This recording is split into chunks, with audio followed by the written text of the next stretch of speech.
abantu bagenda kubeera nga bawa obujulizi ti wakati waffe ne wakati w'amajinni waliwo okubeera nga tuli mu bulamu obweyagaza. Amajinni gabeeranga nga gafuna okweyagala kubanga abantu baagawanga ebitiibwa, baagasaddaakiranga, baagagulumizanga, baagasenzanga, n'abantu bwe batyo nga beeyagala olw'ebyo bye baafunanga eri amajinni, naye nga wakati waabwe ne wakati w'amajinni wagenda kubeerawo obujulizi eri abaali mikwano gy'amajinni nga Allah subhanahu wa ta'ala amaze okugalumiriza ti mmwe mwasinga okubuza abaddu bange abaali abantu, n'abantu bagenda kuwa obujulizi nti Katonda waffe wakati waffe ne wakati w'amajinni abamu ku ffe baalinga bacakala ne bannaabwe, wakati waffe nga waliwo empuliziganya yali ennungi, wabalagana ajalana alladhi ajjalta lana, twalinga tuli mu bulamu obutusanyusa wakati waffe ne wakati w'amajinni okutuusa ekiseera kyaffe kye watugerera lukyatuuka ekyokuva mu bulamu bw'ensi ne tuva mu bulamu bw'ensi. Allah subhanahu wa ta'ala agamba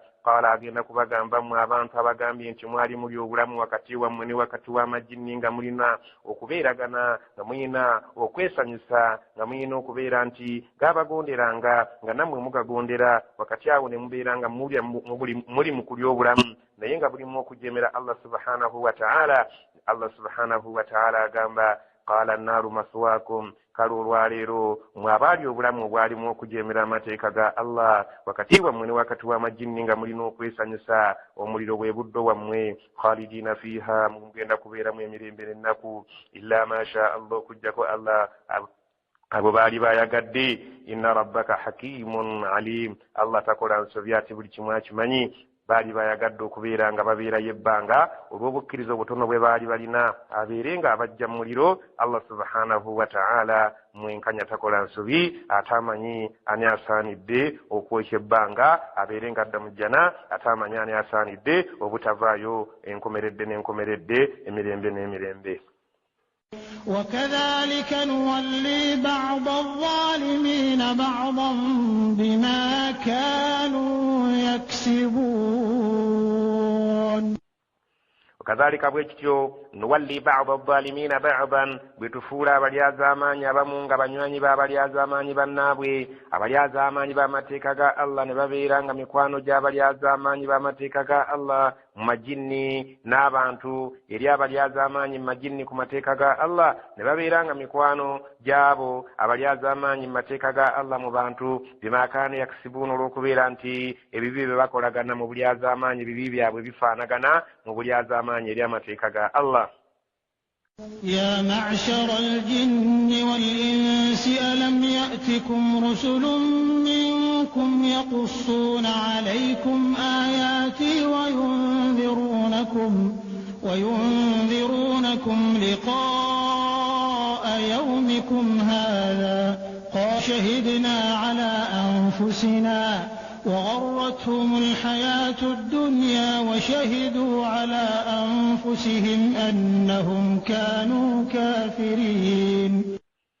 يا معشر الجن أبانجم ومجني والإنس نم أبانتو ألم يأتكم أبانج تمجروا وكتاوا الله سبحانه وتعالى ngamaze okubuuza amajinni n'agalumiriza nti mmwe mwasinga okubuza abantu, n'abantu ne bakakasa ne bagamba nti nno wakati waffe ne wakati w'amajinni waaliwo enkolagana eyali ey'amaanyi nga tweyagala mu bulamu paka lwe batutwekerawo obulamu ajali yaffe nejja, nga wakati waffe ne wakati w'amajinni wabaddewo enkolagana ey'okweyagalira mu bulamu bw'ensi eno.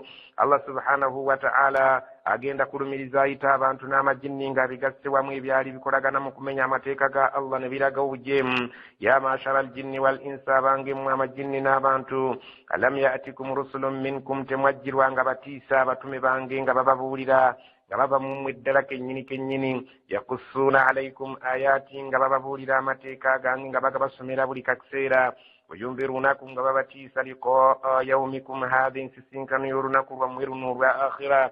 Qaalu, bagenda kugamba shahidina ala anfusina, twewaako obujulizi ddala gwatusinga, kubanga amateeka twali twagategeera, era abatume mu majinni bajja nga bavudde eri nabbi Muhammadi nga mu suratul jinni bwe kiri, ne batusomesa biki ebyetaagisa okubeera nga tugoberera, era Qur'an ne batuginnyonnyola nti yajja n'obulungamu era abaagikutteko tagenda kubula, era ne batugamba nti alibeera agijeemedde yagenda okubeera nga enku mu muliro jahannama, ekyo tuwa obujulizi ku myoyo gyaffe gyalinga misobya kubanga abatume baavanga mu bantu ne babeeranga bajja eri bantu bannaabwe abatume baavanga mu majinni ne bagenda eri emajinni gannaabwe nga babatiisa Allah subhanahu wa ta'ala olunaku lw'enkomerero lwebabalaganyisa wa garratuhum alhayatu dduniya naye obulamu bw'ensi bwali bwabasiriwaza nga bwabamalamu washahidu ala anfusihim annahum kanu kafirin bagenda kwewaako obujulizi ku myoyo gyabwe nti mu butuufu baali bakafiiri bannamaddala naye ebintu baali babitegeera obutuufu bwabyo.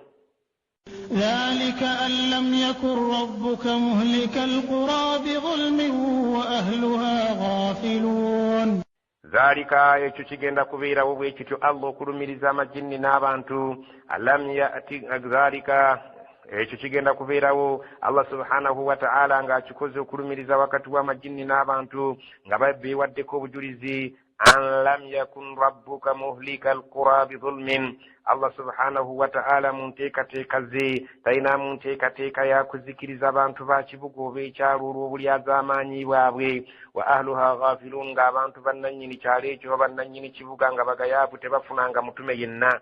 Allah subhanahu wa ta'ala tasobola kuzikiriza abantu batafunanga mubaka ayagadde abuuza amajinni n'abantu nti temwafuna babaka bava mu mmwe temwafuna babaka bava mu bantu temwafuna babaka bava mu majinni bwe bamala okwewaako obujulizi alyoka ababonereze kubanga ensonga baali bagitegeera nga ddala singa baali tebafunanga batume Allah subhanahu wa ta'ala teyali mweteefuteefu kubanga ababonereza naye engeri gye bamaze okwewaako obujulizi nti abatume bajja nga bava mu majinni abatume bajja nga bava mu bantu ne batutegeeza nti eriyo Allah subhanahu wa ta'ala ate eriyo olunaku lw'okuzuukira olw'amasasula ne babeeranga edduniya yababeeranga ebalagajjaza ne basiriwaza ne beewako obujulizi nti baali bakafiiri bukafiiri bawakanyi nga bataasobola kugondera amateeka ga Allah kati kimaze okubeera nti ekibonerezo kibabakakatako Allah subhanahu wa ta'ala ky'okubeera nti abasasulamu omuliro mu bukafiiri bwabwe. ولكل درجات مما عملوا وما ربك بغافل عما يعملون ولكل درجات مما عملوا buli bantu bagenda kwawukana mu madaala g'ebika ebyenjawulo ebigenda okubaweebwa okusinziira ku nkola y'emirimu gyabwe wama rabbuka bighafilin amma ya'malun Allah subhanahu wa ta'ala tabeerangako eyeesuuliddeyo ogwannagamba ku bintu abantu bye bajja bakola mu nsi ajja abawaayo akadde oba oliawo ne beenenya abali babateenenyezza bagenda kuzikirira. وربك الغني ذو الرحمة يشأ يذهبكم ويستخلف من بعدكم ما يشاء كما أنشأكم من ذرية قوم آخرين. وربك كتونده الله سبحانه وتعالى الغني يمغغا ذو الرحمة نني كبيرا نكسيكينجي يشاء السنغابا يغدي yudhihibukum asobolo okubeera nga abajjawo kubanga mugagga alina abantu bangi basobola okuteekawo ne badda mu bifo byabo bajjeewo singa aba ayagadde yudhihibukum asobola okubajjawo n'abasangulawo yastakhlifa min ba'dikum n'abeera nga ateekawo oluvannyuma lwammwe abanadda mu bigere byammwe ma yashaa'u baaba ayagadde kama ansha'akum min dhurriyyati qaumin akhirin nga nammwe bwe kiri nti abatadde bo bayabateekawo nga muzze ne muyimirira mu bigere by'abantu abaabasookawo muli bazzukulu baabo bajjajjammwe abaavaawo era Allah bw'aba ayagadde asobola okubajjawo n'aleetawo abalala b'aba ayagadde nga nammwe bwe muli nti ebibanja bye mulimu bibanja by'abantu abaali abalala abaagenda edda nammwe Allah subhanahu wa ta'ala asobola ebibanja byammwe okubisikiza abalala. إنما توعدون لآت وما أنتم بمعجزين.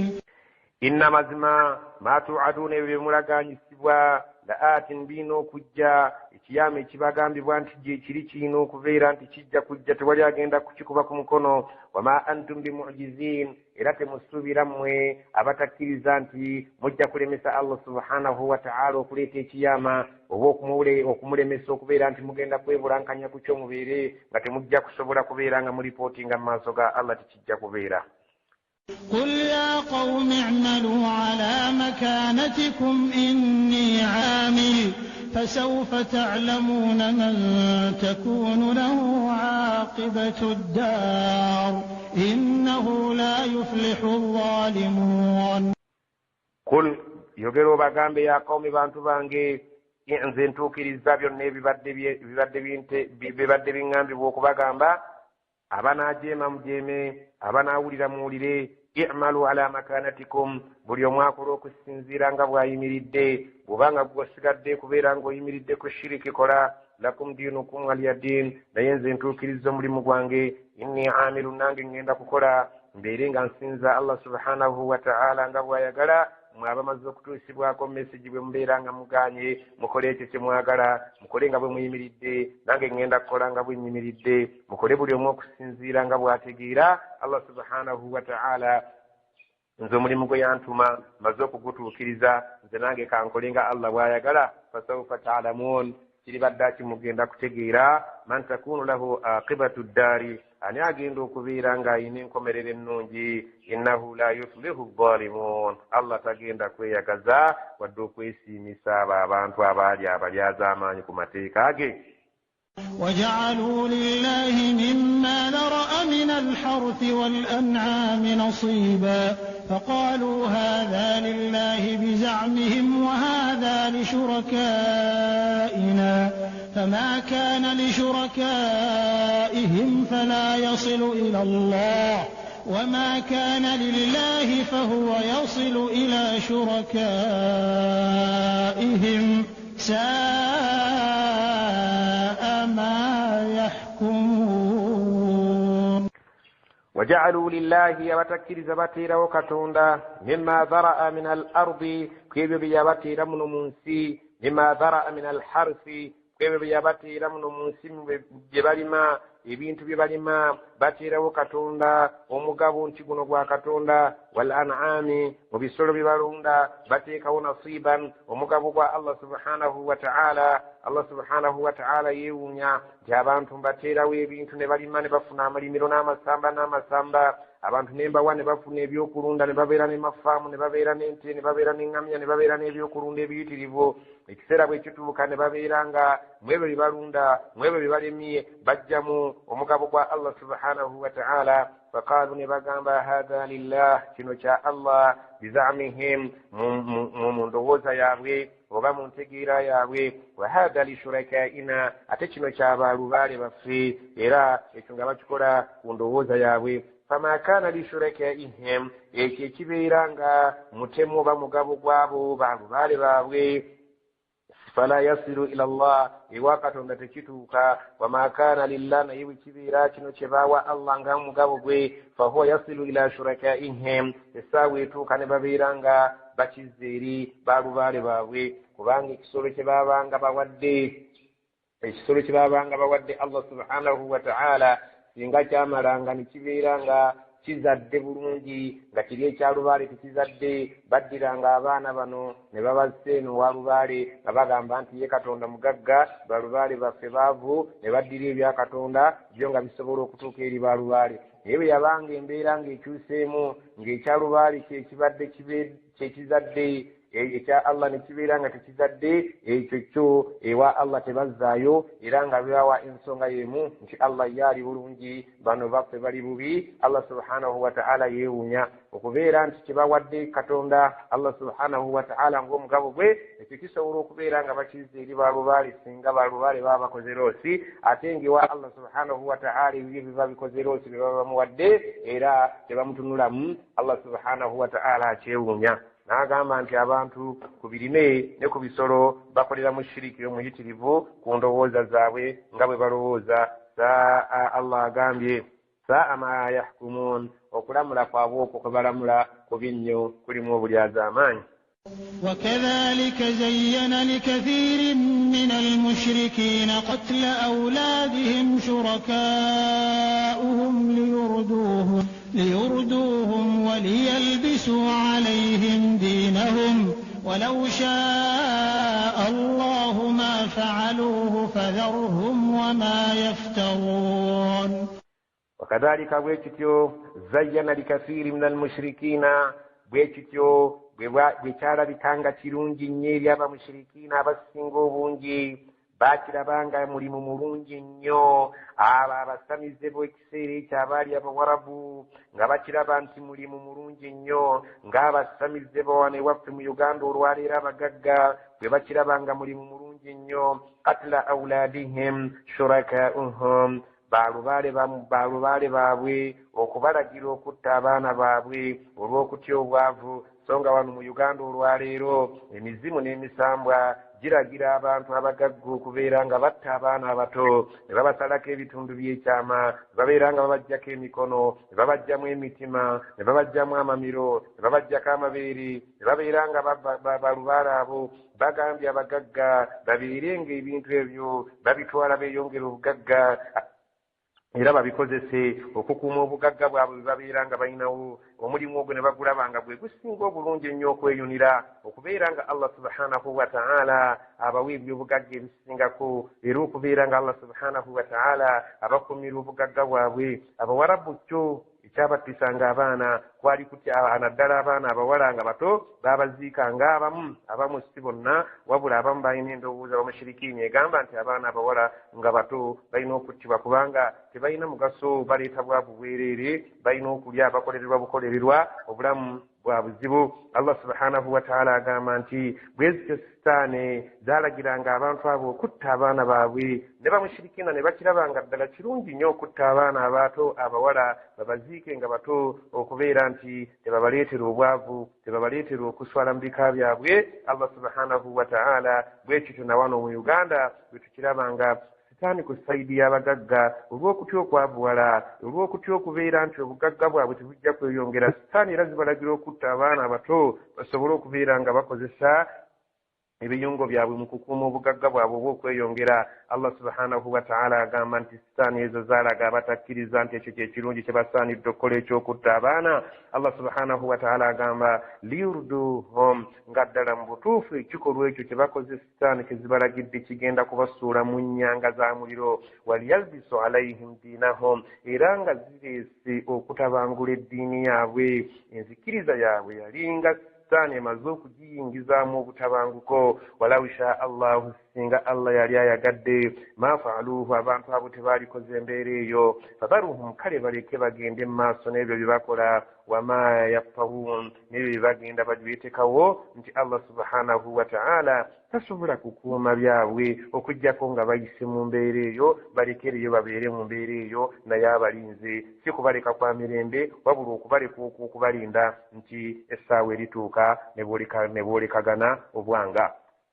وقالوا هذه أنعام وحرث حجر لا يطعمها إلا من نشاء بزعمهم وأنعام حرمت ظهورها وأنعام لا يذكرون اسم الله عليها افتراء عليه سيجزيهم بما كانوا يفترون. وقالوا بتوكيكسيرا بتكيرزا بمكة nga bagamba hadhihi an'amun, ensolo zino zemulaba tulunda, wa harusun, n'ebimera bino bye tulima mu nnimiro zaffe, hijurun, mulimu ebiyina okubeera nga bikugirwa abalala nga tebateekwa kubeera nga babiryako. naddala abaana abawala oluusi babakugiranga okulya ku bintu ebimu okufaanaganako era ne bamushirikiina abaalinga mu nsi ez'enjawulo. Abantu baatuukanga ekiseera ne bagamba nti enkoko tejja kuliibwa nga bakyala, ne bagibakugira. amagi tegajja kuliibwa nga bakyala, ne bagabakugira. n'abo balabu bwe batyo mu birime byabwe, mu birime byabwe n'ebirundibwa bwabwe ebisolo mwalingamu hijrun, ebikugirwa nga bizira kubamu. la yat'amuha, tebijja kuliibwako illa okujjako man nashaa'u bizamihim, abo bye tuba twagadde mu ndowooza zaabwe n'endaba zaabwe. wa an'amun, n'ebisolo ezimu hurrimat zuhuruha, ng'emigongo gyazo tegikkirizibwa era kizira okuddayo okubeera nga girinnyibwako, nga tebagiweekako bintu birala, nga n'omuntu tasobola kubeera ng'alinnyirako ng'atambulirako.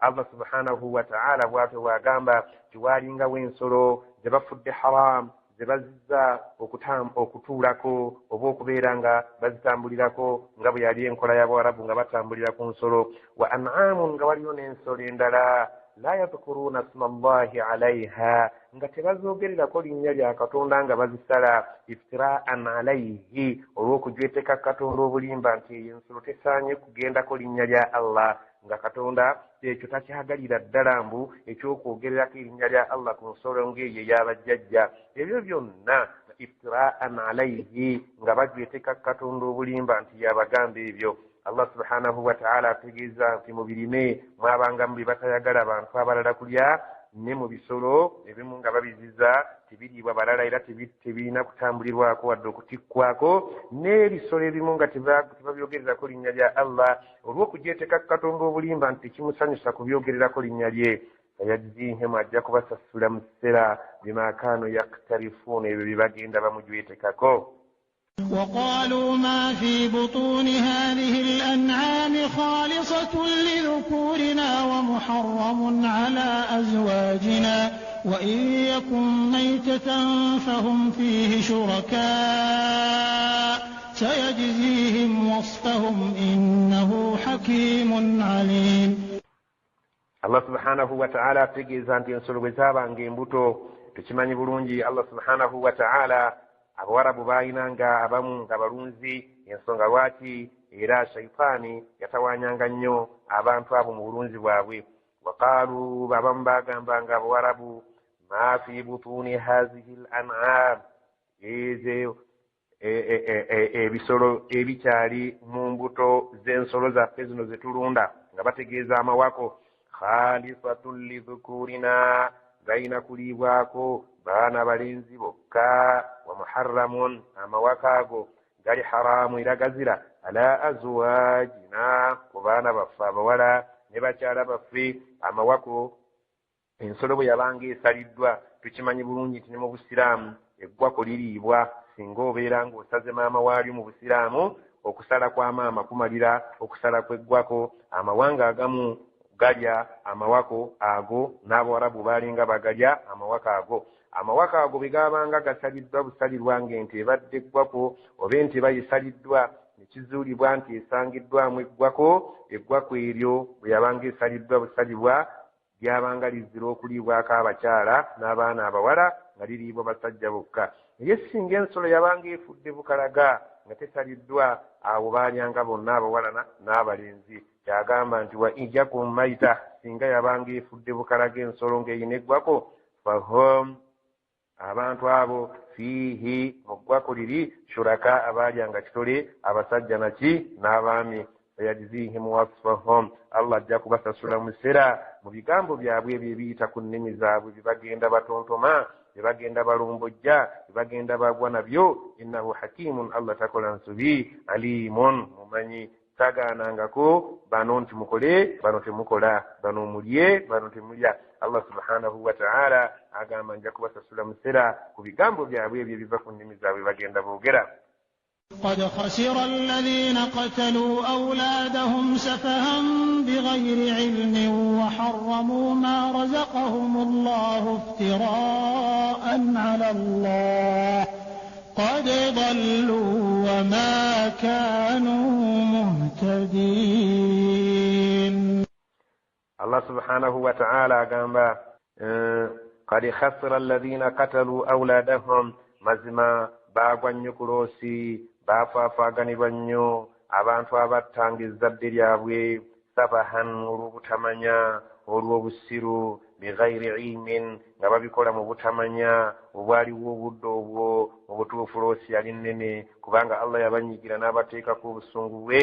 Waharramu, Allah yabaziyiza ne babeeranga waharramu ma razaqahumullah, ne bafuula haramu ebimu Katonda bye yabagabira, iftiraan alayhi nga bajweteka Katonda obulimba nti yabagaana okubirya, nga bajweteka Katonda obulimba nti yabagaana okubikozesa. Qad dallu, baabula nnyo. Wama kaanu muhtadiin, era tebaali baakuluŋŋama wabula baali badde basobola okuluŋŋama nga tumaze okubatumira omubaka, era omubaka bwe yajja abaamugondera baaluŋŋama, abataagondera baasigalayo mu bubuze. Allah subhanahu wa ta'ala awatunnyonnyodde ti abantu abafuula ebintu haramu ng'ate yabibakkiriza okulya nga bagajweteka ku Allah obulimba, ate abantu abatta abaana ne babeera nga babatta mu butamanya n'obujega. Allah subhanahu wa ta'ala bagamba babikola mu butamanya nga tebamanyi nti Allah y'alina kontrol z'ebintu byonna. Allah ye mulabirizi w'obuyobugagga, y'agaba obugagga, Allah y'abukuuma. Ebyo byonna babikola mu bugwagwa, mu butamanya, mu busiru bw'ekika eky'enjawulo. Allah agambye buli yenna yali akikoze ali kuloosa ennene ey'okutta abaana mu butamanya, nga mulowooza nti abaana abafudde be bajja okukuuma emaali yammwe, nga mulowooza